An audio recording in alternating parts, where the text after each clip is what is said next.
Бир суроо. Өзүңүзгө ошол суроону бериңизчи. Намаз окуп жаткан учурда рахат болосузбу? Рахаттанып, эс алып, башкача болосузбу? Же болбосо намазды окуп бүткөндөн кийин эс алып рахаттанып каласызбы? Кайсынысында? Намаз окуп аткан учуруңузда 2 рекет же 4 рекет намаз окуп жатасыз. Ушул намаз окуп аткан учурда сиз рахат болуп, өзүңүзчө башкача болуп, эс алып, жүрөгүңүз тынчтанып жатабы?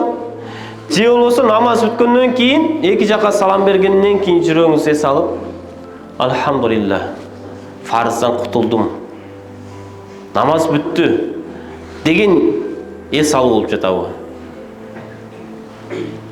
Кайсынысында? Экөөндө тең. Намаз учурунда. Жеке менде туугандар. Намаз бүткөндөн кийин рахат алам. Билбейм сиздер кандайсыздар. Эгер мага окшогон болсоңуздар, анда туура эмес болуп жатат. Эмне үчүн намаз окуп аткан учурда рахат болбой жатат бизде туугандар? Намаз окуп аткан учурда рахаттын жоктугу ошол жараткан жаратуучуну эс албай жатабыз намазда.